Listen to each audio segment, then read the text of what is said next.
2024년 겨울 토론토 스페다이나 지하주차장.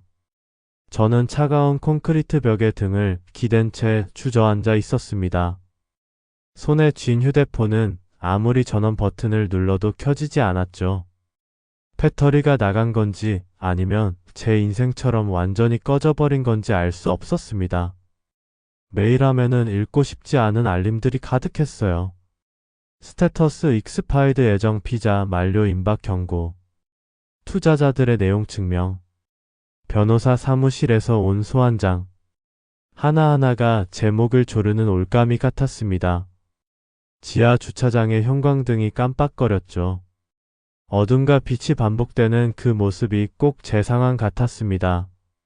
한때는 토론토에서 가장 촉망받는 개발자였는데, 스타트업의 핵심 인재였는데, 이제는 지하 주차장에서 숨 쉬는 것조차 버거운 사람이 되어버렸어요. 그때였습니다. 꺼진 줄 알았던 휴대폰에서 갑자기 소리가 났죠. 엄마의 음성 메시지가 자동 재생된 겁니다. 지후야, 엄마야. 오늘도 잘 지내고 있니? 아직도 거리가 먼데도 아버지가 달려와. 엄마는 늘 그랬습니다. 음성 메시지 끝에 찬송가 한 소절을 넣는 게 습관이었죠. 누가복음 15장 탕자의 비유를 담은 그 찬송. 저는 참을 수 없었습니다. 휴대폰을 벽에 던져버리고 싶었어요. 대신 지갑을 꺼냈습니다. 카드도 현금도 거의 없는 텅 빈 지갑. 그 안에서 유일하게 남아있는 건 낡은 나무 십자가 목걸이였죠. 외할머니가 제가 유학 가기 전에 주신 거였습니다. 이거 하나만은 꼭 지니고 다녀라. 내가 누구인지 잊지 않게 해줄 거야. 저는 그 작은 십자가를 꽉 쥐었습니다. 손바닥에 십자가 모양이 새겨질 정도로 새겨. 눈물이 났습니다. 아니, 눈물조차 나오지 않았죠. 그저 메마른 한숨만 새어나왔습니다. 지하 주차장 천장에서 물방울이 떨어졌어요. 규칙적으로 마치 시계 초침처럼. 똑똑똑. 시간은 멈추지 않고 흐르는데 제 인생은 완전히 정지해버린 것 같았습니다. 어떻게 여기까지 왔을까요? 2015년 20살의 저는 온 세상을 다 가질 것처럼 의기양양했는데 토론토 공항에 처음 도착했을 때의 설렘과 기대가 아직도 생생한데 지금은 공항이 아닌 지하 주차장에서 돌아갈 곳도 없이 쓰러져 있습니다. 제가 숨쉬는 소리만 지하 주차장에 메아리 쳤죠.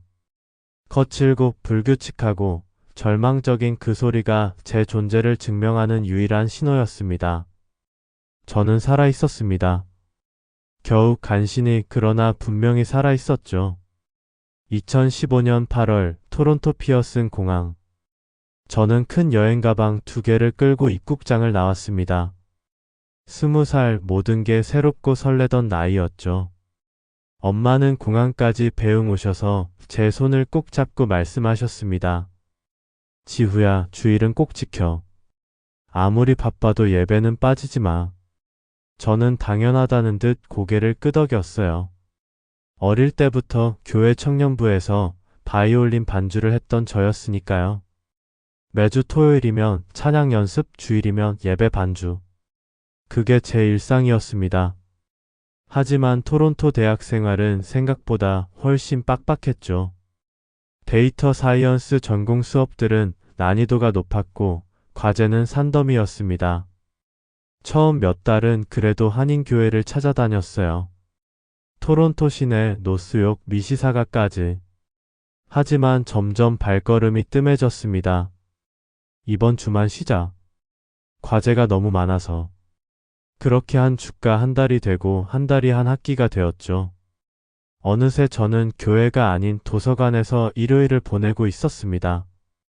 2019년 졸업 직전 저는 토론토의 한 AI 스타트업에서 인턴십 제안을 받았어요. 경쟁이 치열했는데 제가 뽑힌 겁니다. 면접관이 말했죠. 서지호 씨, 당신의 코드는 정말 인상적이었습니다. 우리가 찾던 인재예요. 그 말이 얼마나 달콤했는지 몰라요. 누군가 저를 알아봐주고 인정해주는 그 느낌. 마약 같았습니다. 졸업 후 정식으로 입사했을 때 저는 날아갈 것 같았죠. 첫 월급으로 좋은 아파트로 이사했고 새 맥북 프로를 샀습니다. 동료들과 매일 밤 다운타운에서 맥주를 마셨어요.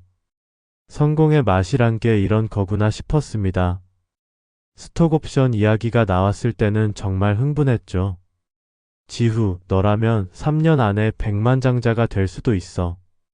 선배 개발자의 그 말에 저는 잠을 이룰 수 없었습니다. 코드를 짤 때마다 칭찬이 쏟아졌어요. 지후가 만든 알고리즘 덕분에 처리 속도가 40% 빨라졌어. 투자자들이 너를 직접 만나고 싶어 해. 저는 점점 더 많은 시간을 회사에 쏟았습니다. 새벽 2시 30까지 일하는 건 기본이었죠. 주말도 없었습니다. 하지만 피곤하지 않았어요. 오히려 짜릿했죠. 제가 만든 코드가 회사의 핵심이 되고 사람들이 저를 필요로 한다는 사실이. 엄마와의 통화는 점점 짧아졌습니다. 응, 잘 지내. 바빠서 나중에 전화할게. 그게 제 대답의 전부였죠. 엄마가 보낸 음성 메시지는 듣지도 않고 쌓아두기만 했습니다. 어느 날 회사 파티에서 한 투자자가 제게 다가왔어요. 서지호 씨, 당신이 이 회사의 미래야. 당신 같은 인재가 있어서 우리가 투자하는 거예요. 그 순간 저는 확신했습니다. 제가 선택한 길이 옳다고. 믿음보다 중요한 건 성취라고. 하나님보다 절 알아봐주는 사람들이 더 소중하다고 말이죠. 2021년 가을 회사는 승승장구했습니다. CEO 빅터 장은 늘 자신감이 넘쳤죠. 키가 크고 목소리가 우렁찬 사람이었습니다. 전체 회의 때마다 빅터는 화이트보드에 그래프를 그렸어요. 늘 우상향하는 그래프였죠. 우리는 스토리를 팔아야 합니다. 투자자들이 원하는 건 숫자가 아니라 스토리예요. 처음엔 그 말이 무슨 뜻인지 몰랐습니다. 하지만 곧 알게 되었죠. 빅터가 저를 따로 불렀을 때였습니다. 지우, 이번 분기 유저 리텐션 데이터 좀 다시 봐줄래? 너무 들쭉날쭉해서 투자자들이 불안해할 것 같아. 저는 데이터를 확인했습니다. 실제로 리텐션이 떨어지고 있었죠. 신규 유저는 많이 들어오는데 일주일 후에 70%가 이탈했습니다. 이건 사실 그대로 보여드려야 하지 않을까요? 빅터가 웃었습니다. 차가운 웃음이었죠. 지후, 데이터 클리닝이라고 들어봤어? 이상치를 제거하고 노이즈를 줄이는 거야. 그게 내 전공 아니었나? 저는 망설였습니다. 하지만 빅터의 눈빛이 무서웠어요. 그리고 무엇보다 제가 이 회사의 핵심이라는 자부심을 잃고 싶지 않았습니다. 결국 저는 데이터를 다듬기 시작했죠. 처음엔 정말 이상치만 제거했습니다. 하지만 점점 경계가 모호해졌어요. 일주일 후 이탈한 유저를 비활성 보스로 분류했고 한 달 후 돌아온 유저를 지속 유저로 재정의했습니다. 동료 민서가 제 옆으로 왔습니다. 지후야, 너무 고민하지 마. 실리콘밸리 회사들 다 이렇게. 우리만 정직하면 바보 되는 거야. 민서의 말이 위안이 되었습니다. 아니, 위안이 되고 싶었던 거겠죠. 리나를 만난 것도 그 무렵이었습니다. 인스타그램 팔로워 10만의 인플루언서였죠. 회사 홍보 이벤트에서 처음 만났는데 리나는 제게 먼저 다가왔어요. 서지호 씨죠? 토론토에서 가장 핫한 개발자라고 들었어요. 리나와의 관계는 빠르게 발전했습니다. 화려한 파티, 고급 레스토랑, 주말마다 나이아가라나 몬트리올로 떠나는 여행. 인스타그램에 올라가는 우리 사진들은 늘 수백 개의 좋아요를 받았죠.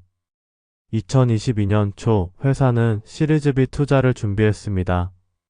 목표 금액은 5천만 달러. 빅터는 더 공격적이 되었어요. 지후, 이번엔 매출 예측 그래프를 만들어줘. 향후 3년간 10배 성장하는 시나리오로. 하지만 현실적으로 불가능한 수치인데요. 현실? 현실은 우리가 만드는 거야. 넌 그걸 뒷받침할 데이터만 만들면 돼. 저는 밤새 그래프를 만들었습니다. 복잡한 수식과 가정들을 덧붙였죠. 겉보기엔 그럴듯했습니다. 아니, 너무나 완벽해 보였어요. 투자 설명회 날 빅터는 제 그래프를 대형 스크린에 띄웠습니다. 투자자들의 눈이 반짝였죠. 질문이 쏟아졌지만 저는 능숙하게 대답했습니다. 숫자의 마술사가 된 기분이었어요. 리나가 그날 밤 말했습니다. 오늘 정말 멋있었어. 내가 말하는 모습 완전 섹시했어. 하지만 가슴 한구석이 불편했죠. 지갑 속 나무 십자가가 무거워지는 것 같았습니다. 2023년 봄 모든 게 무너지기 시작했습니다. 캐나다 증권 규제기관에서 이메일이 왔죠. 투자 공시 자료에 대한 조사를 시작합니다. 처음엔 별일 아니라고 생각했어요. 빅터도 태연했습니다. 정기 조사야. 걱정하지 마. 하지만 조사관들이 회사에 들이닥쳤을 때 분위기가 달라졌죠. 그들은 모든 데이터, 모든 이메일, 모든 문서를 요구했습니다. 제가 만든 그래프와 보고서들이 하나하나 도마 위에 올랐어요. 그리고 빅터가 저를 불렀습니다. 평소와 달리 차가운 표정이었죠. 지후, 내가 만든 데이터에 문제가 있다고 하네. 조사관들이 내 이름을 특정해서 묻더라. 하지만 CEO님이 지시하신 빅터가 제 말을 잘랐습니다. 지시? 난 단지 데이터를 확인해달라고 했을 뿐이야. 모든 기술적 결정은 내가 한 거잖아. 내가 데이터 담당자니까. 순간 머리가 하얘졌습니다. 빅터의 얼굴에 비수가 보였죠. 제가 모든 책임을 뒤집어 쓰게 생겼다는 걸 깨달았습니다. 민서에게 전화했지만 받지 않았어요. 문자를 보냈죠. 우리 같이 일했잖아. 내가 증언해 줄 수 있어? 답장이 왔습니다. 미안. 나도 살아야 해. 그게 끝이었습니다. 민서는 연락을 끊었죠. 리나와 만나서 이야기했습니다. 카페에서 리나는 평소와 달리 거리를 두고 앉았어요. 지후야, 우리 잠시 시간을 갖는 게 어때? 무슨 소리야? 지금 내가 힘들 때. 리나가 한숨을 쉬었습니다. 나도 내 커리어가 있어. 사기 혐의로 조사받는 사람과 사기는 인플루언서가 되고 싶지 않아. 사기라니. 난 그저 뭐? 숫자를 조작한 거잖아. 내가 한 일이 뭔지 너도 알잖아. 리나의 말이 칼처럼 꽂혔습니다. 더 아픈 건 그 말이 사실이라는 거였죠. 우린 목표가 달라. 난 성공하고 싶고 넌 이미 실패했어. 리나는 그렇게 떠났습니다. 카페에 혼자 남은 저는 멍하니 앉아 있었죠. 커피가 식어가는 것처럼 제 인생도 차갑게 식어가고 있었습니다. 회사는 저를 정직시켰어요. 조사가 끝날 때까지 출근하지 마세요. 그게 인사팀장의 통보였습니다. 집에 돌아와 노트북을 켰죠. 받은 편지함에는 투자자들의 소송 예고장이 가득했습니다. 변호사 비용만 수만 달러. 제 계좌 잔고는 바닥을 보이고 있었어요. 스톡옵션? 휴지 조각이 되었습니다. 회사 주가는 반토막이 났죠. 저를 백만장자로 만들어줄 거라던 그 옵션들이 이제는 빚더미가 되었습니다. 밤마다 잠을 이룰 수 없었어요. 천장을 보며 생각했습니다. 어디서부터 잘못된 걸까? 첫 번째 데이터를 조작했을 때? 아니면 교회를 떠났을 때? 혹은 성공이라는 우상을 섬기기 시작했을 때부터? 일도 사랑도 명예도 모든 게 한순간에 사라졌습니다. 저는 텅 빈 사람이 되었죠. 아니, 애초부터 텅 비어 있었는지도 모릅니다. 2024년 초 저는 간신히 살아가고 있었습니다.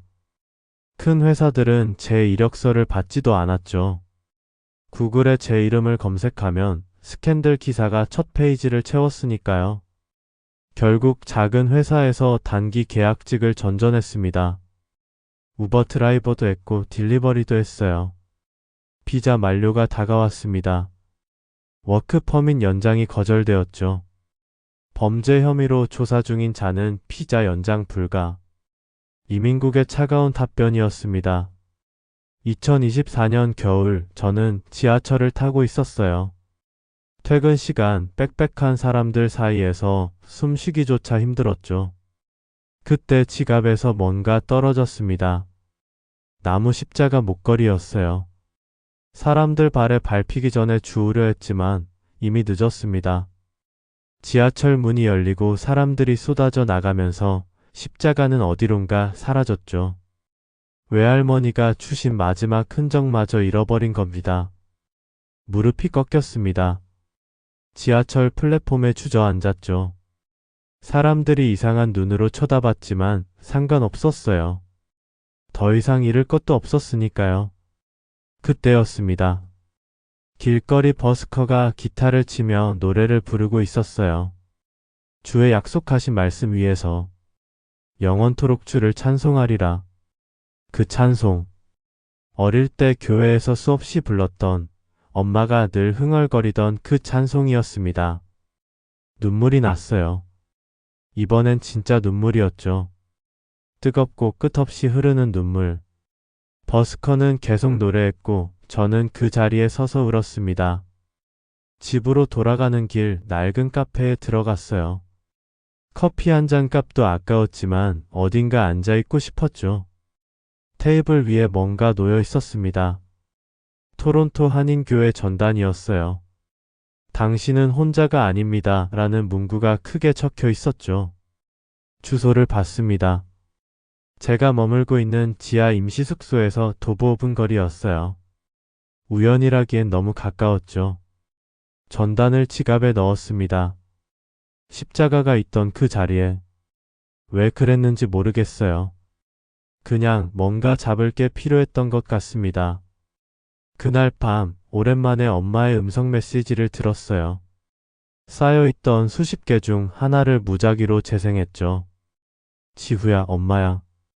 오늘도 하나님이 너와 함께 하시길 기도해.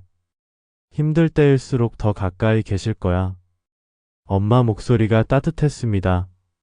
마치 옆에서 손을 잡아주는 것 같았어요. 다음 날 아침 저는 그 교회를 찾아갔습니다. 지하 임시숙소에서 정말 5분이었죠. 작은 건물 허름한 간판. 하지만 문은 열려 있었습니다. 들어갈까 말까 한참을 망설였어요. 도망치고 싶었습니다. 하지만 발걸음은 이미 안으로 향하고 있었죠. 문을 열자 따뜻한 공기가 저를 감쌌습니다. 난방이 잘 된 실내 공기가 아니라 뭔가 다른 따뜻함이었어요. 오랜만에 느끼는 집 같은 따뜻함이었습니다. 지하 예배당은 작았습니다. 의자가 겨우 50개 정도 놓여 있었죠.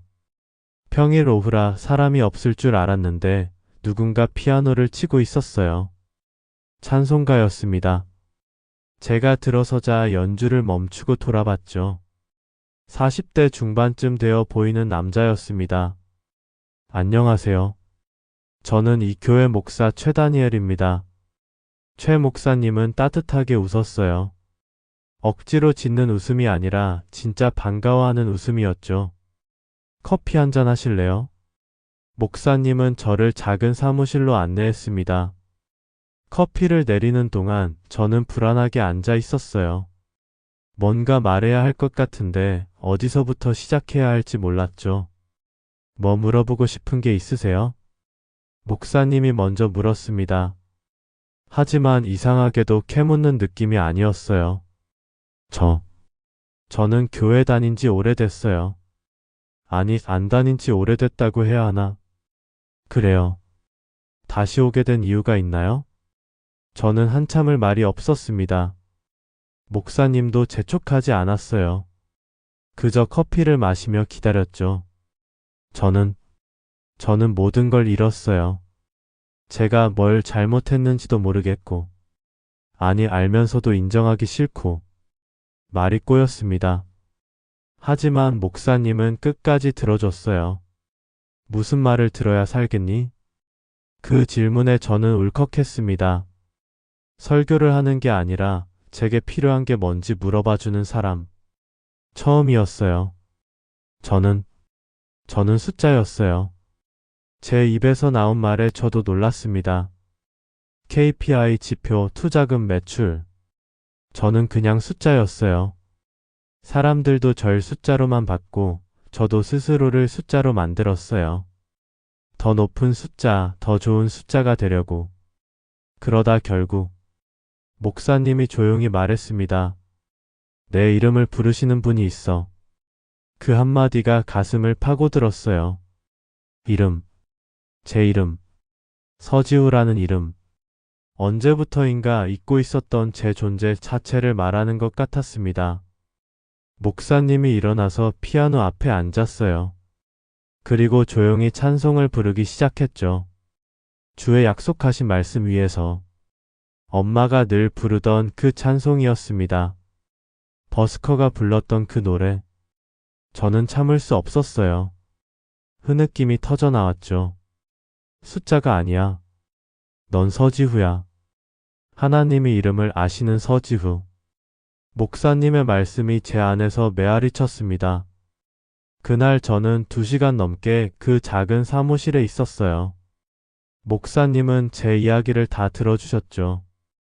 데이터 조작부터 투자자 기만까지.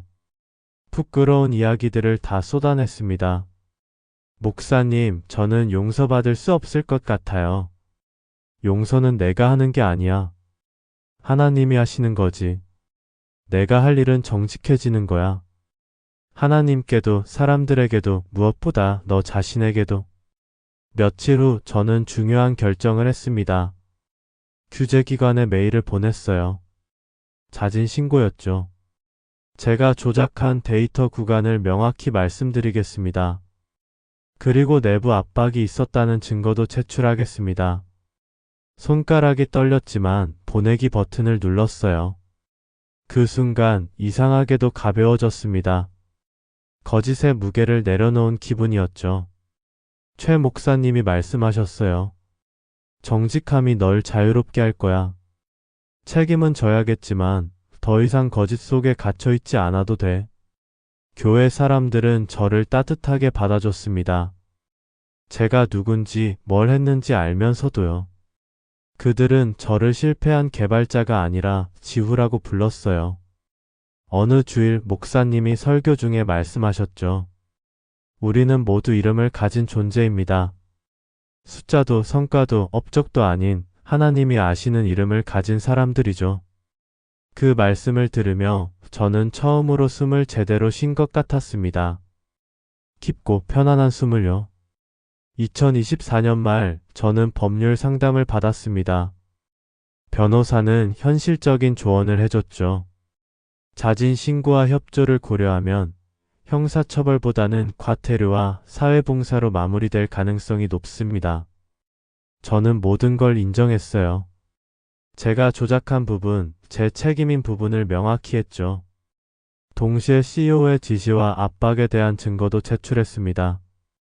이메일 메신저 대화 회 녹음 파일까지. 결과적으로 3만 달러의 과태료와 500시간의 사회봉사 명령이 내려졌습니다. 무거운 처벌이었지만 당연한 대가였죠. 흥미로운 건 그 다음이었습니다. 최 목사님이 제안하셨어요. 지후, 우리 교회 푸드뱅크 시스템을 좀 봐줄 수 있을까? 데이터 관리가 엉망이라서. 저는 놀랐습니다.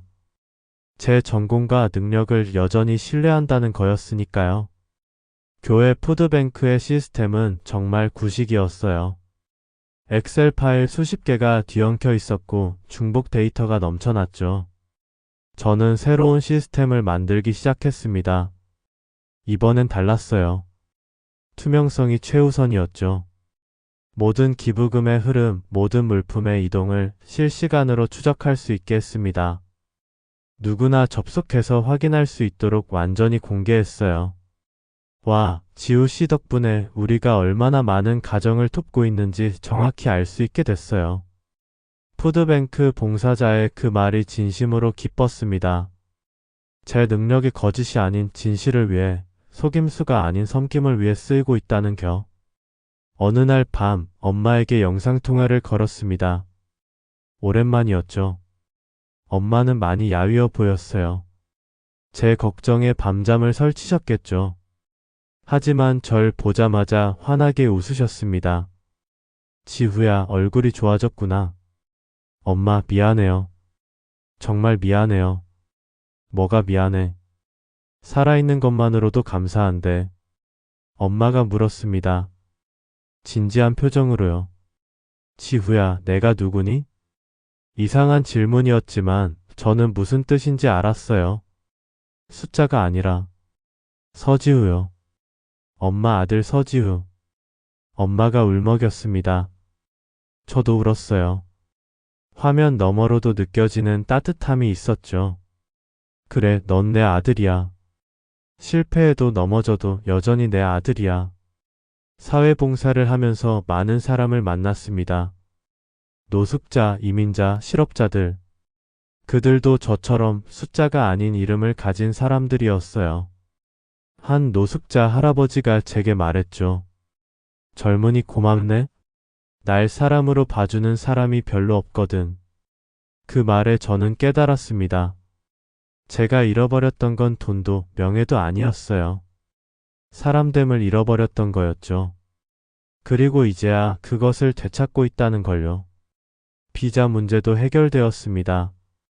교회에서 종교 비자를 스폰서해줬어요. 급여는 적지만 충분했습니다. 아니, 그 어느 때보다 풍족했죠.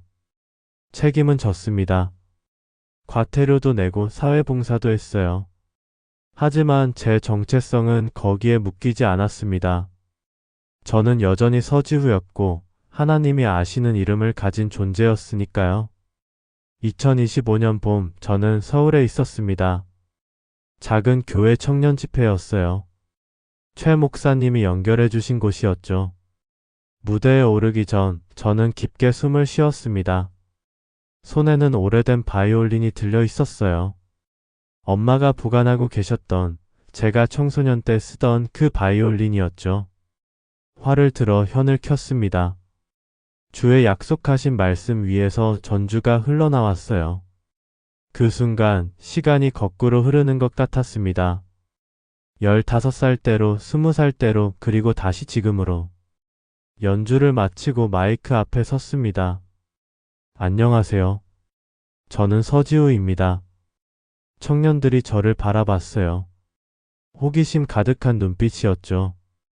저는 성공의 나라에 가서 사람을 잃고 숫자로 살았습니다. 제 이야기를 시작했어요. 토론토 스타트업 데이터 조작 그리고 추락. 아무것도 숨기지 않았습니다. 투자자들 앞에서 저는 그저 ROI였고 회사에서는 KPI였어요. 연인에게는 인스타그램 팔로워스였고 저 자신에게는 계좌 잔고였죠. 저는 사람이기를 그만두고 숫자가 되어갔습니다. 청년들이 숨죽여 들었어요. 몇몇은 고개를 끄덕였죠. 공감하는 것 같았습니다. 그런데 누가복음 15장을 아시나요? 탕자의 비유. 아직도 거리가 먼데 아버지가 달려와 아들을 안아주는 이야기. 저는 잠시 말을 멈췄습니다. 객석 뒤편에 엄마가 보였어요. 조용히 눈물을 닦고 계셨죠. 하나님은 저를 숫자로 부르지 않으셨어요. 제 이름을 부르셨죠. 서지우라고. 실패한 서지우가 아니라 돌아온 아들 서지우라고요. 간증을 마치고 내려왔을 때 한 청년이 다가왔습니다. 저도 지금 취업 준비하면서 숫자에 치여 살고 있어요. 토익 점수 학점 스펙. 제 이름을 잊어버린 것 같아요. 저는 그 청년의 어깨에 손을 올렸어요. 이름을 기억하세요. 당신은 점수가 아니라 사람이에요. 집회가 끝나고 엄마와 함께 교회 푸드뱅크 자원봉사를 했습니다. 팍스를 나르고 물건을 정리하고 필요한 분들께 나눠드렸죠. 한 할머니가 제게 고맙다고 하셨어요. 젊은 사람이 이런 일을 하니 고맙네. 저는 웃으며 답했습니다. 제가 더 감사해요. 일할 수 있어서요. 봉사를 마치고 교회 현관으로 나왔습니다. 게시판이 있었어요. 봉사자 명단을 적는 곳이었죠. 펜을 들어 적었습니다. 서지우 숫자가 아닌 이름으로. 엄마가 제 옆에 서서 말씀하셨어요. 지후야, 내가 돌아와서 정말 기뻐. 저도요, 엄마. 정말로 돌아온 것 같아요. 지갑을 열었습니다. 그 안에는 나무 십자가가 있었어요. 잃어버렸다고 생각했던 그 십자가를 엄마가 서랍 깊숙이서 찾아 다시 제게 쥐어주셨던 거죠. 할머니가 주신 거잖아. 내가 누구인지 잊지 말라고. 저는 십자가를 꼭 쥐었습니다. 이제는 무겁지 않았어요. 오히려 든든했죠. 밖으로 나오니 봄 햇살이 따뜻했습니다. 토론토의 차가운 겨울을 지나 서울의 봄에 서 있는 제가 새삼 놀라웠어요. 숫자였던 제가 다시 사람이 되었습니다. 이름을 되찾았어요. 서지후. 하나님이 아시고 엄마가 부르고 제가 기억하는 그 이름. 이제 저는 압니다. 성공이 목적지가 아니라는 걸. 진짜 목적지는 집이었어요. 돌아갈 곳이 있다는 것, 날 기다리는 사람이 있다는 것, 내 이름을 불러주는 분이 계시다는 것. 그게 진짜 축복이었습니다. 저는 오늘도 살아갑니다. 숫자가 아닌 이름으로. 서지우라는 이름으로. 오늘도 은혜의 이야기를 들어주셔서 감사합니다. 은혜의 이야기가 널리 퍼질 수 있도록 좋아요, 구독과 알림 설정을 해주세요. 그리고 주변에 공유도 부탁드립니다. 오늘도 은혜 가득한 하루 되세요. 고맙습니다. 오늘도 은혜의 이야기를 들어주셔서 감사합니다. 은혜의 이야기가 널리 퍼질 수 있도록 좋아요, 구독과 알림 설정을 해주세요. 그리고 주변에 공유도 부탁드립니다. 오늘도 은혜 가득한 하루 되세요. 고맙습니다.